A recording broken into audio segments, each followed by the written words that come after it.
Hello everyone, I am back today with another process video. These are still my photos from New York, 6x8 pocket pages as you can see here.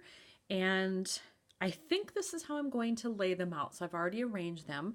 So on this side I've got a 4x6 pocket and two 3x4s. Over here I just have two 4x6s. And that's about all I have for this layout right now. I don't know what I'm going to do with it. They're random photos. It was the beginning of December when I was in New York, and so they had their holiday decorations out, and I loved these. These are ginormous. They're like as big as a person. So I don't know if that scale is clear here, but they're quite large. And so I loved just all the lighting that they had. This is just, random front of a hotel, I think. The Warwick. I liked the front of it and the fact that it had all the lights were on already because this was dusk at this time. And then this photo is actually from the Jimmy Fallon show. So, Rockefeller Center and all that. It actually says Tonight Show starring Jimmy Fallon. And again, I liked it for that, obviously, but also because it's got these lights that are on here too, showing off the murals that are on the building, and I thought it worked nicely with this. So I have all of those photos, and then I found this 4x6 card, and I think this is an old one from A Beautiful Mess, if I'm not mistaken, and I liked the gold foiling on it. Now the problem with this is I'm obviously going to journal here because that's what this is made for. So what the heck am I going to do with this? I don't know, but I like it, so I want to use it. So I'm going to have to get creative with what I do in this space. So I don't know. I'm just going to dig through my stash, get some ideas cooking, and see where it goes. So I think I'm going to start with this card. It's got this big empty space, and I'm thinking that I'm going to use these stamps, and this one in particular, Big City Love. I thought I had used it, so I went back through previous layouts to see, because I'm trying not to double up too much in this album, and I don't see that I've used it. So I think I'll probably go with this one, and I might just do it over here so that it gives me the option to include something here. But even if I centered it, I still have plenty of room on either side if I want to add something, because really I don't think that just adding this on there is enough. It's still going to look blank. I think I need more than that, but I'm going to start with that. And this is a set from Kelly Perky. I'm going to see if I can zoom in here.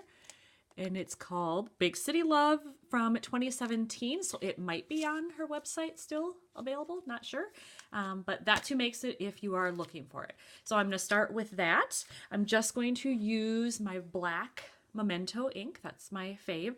I tend to use this unless I'm stamping directly on a photo or some other weird surface, then I would use the Stays On. But since this is just a normal Project Life style card, it's just normal cardstock here, I'm going to use this. I did stamp that on there. I chose to center it, but look what happened. I didn't press hard enough, or maybe I didn't get enough ink on there. It looked like I did, but maybe I didn't. I didn't get enough for it to clearly go all the way to the top, especially on these two letters. And even though it was a clear stamp, I was too afraid to try to restamp it in exactly the same location because I only have one of these cards, so I don't want to ruin it. So I'm going to leave it. I figure, you know what?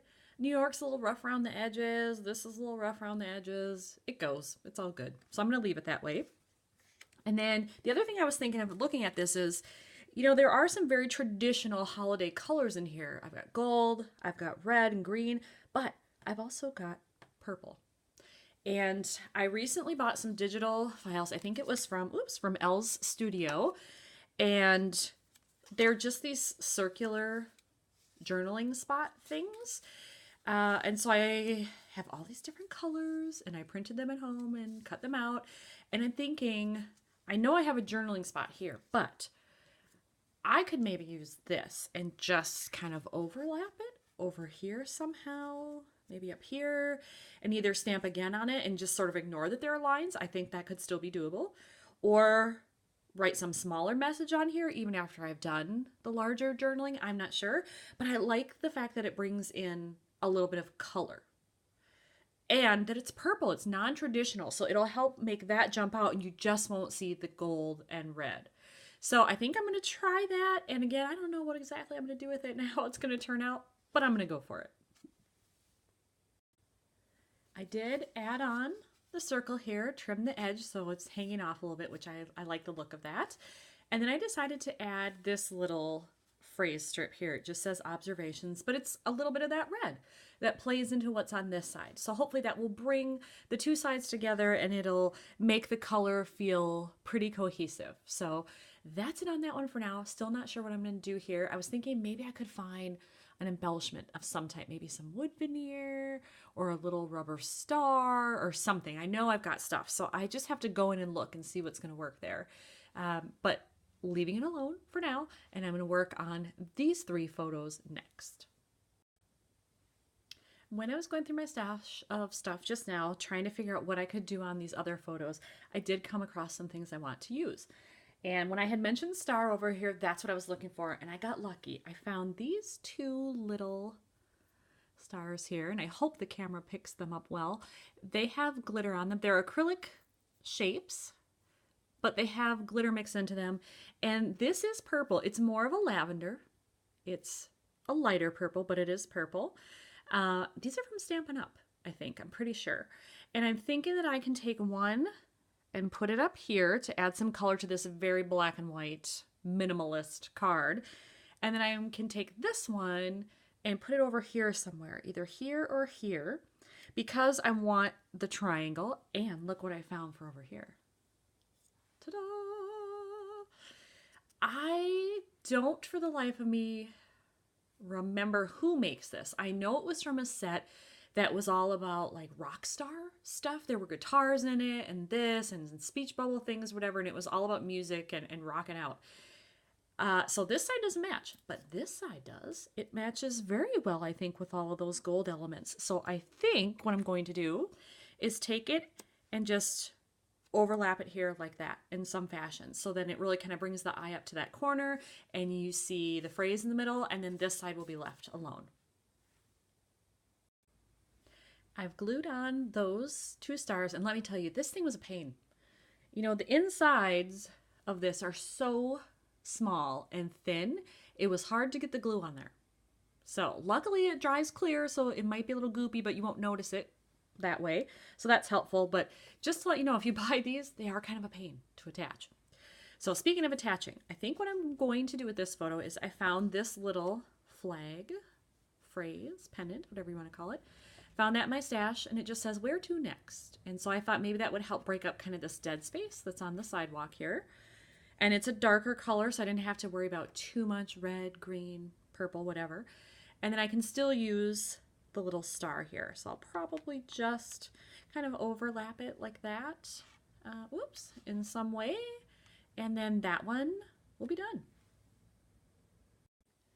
So I decided to get really creative, or at least more creative. With that black and white card that was up here, I decided to color in some purple, and I love it. I wasn't sure at first, but I thought, you know what, this one's digital, so if I don't like it, I can just reprint it. I can pull this off, reglue it, whatever, but I like it. I like that it brings in more of what's down here and over here. I like that this is a slightly different shade so that they're not exact. I think that's good. And then I was thinking, well, maybe I need a little purple here, and I don't want to, go overboard or anything. But if you've been watching these videos, you know I have all of these phrase label things here, right, that I've printed out from digital files that I bought. I also have some that I make myself, and I just make them in Word. Sorry, that is my phone buzzing in the background. I apologize. I make them myself. I just type out what I want in the colors I want, right in Word, and I print it on my printer and cut it out. So it's nothing, extravagant or fancy, but I had this one. It says just because, and it happens to be in purple. So perfect. So now I just have to figure out, do I want it up here, down here? I don't know. I feel weird about kind of putting it over here because I feel like it would be stacked kind of with elements on this side. And then here I wonder, is that too close to this? So I think it's either going to have to be down kind of a ways like so, or down here, because there's this car here. I don't really need the car. It just happened to be there. Maybe I should just do that. I don't know. So I'm going to mess around with that a little bit and figure out where I want it, and then I'll finish it up pretty soon. On this right-hand page, I did decide to adhere the phrase down in this left-hand corner here at the bottom, and then I just put a little staple in there. So this one's done. This is the right side close up there, and the other side. So that came together pretty quickly. It only took about 10 minutes total to get all that together and in the page protector. So I'm very happy with that one, and moving on to the next. Thanks for watching.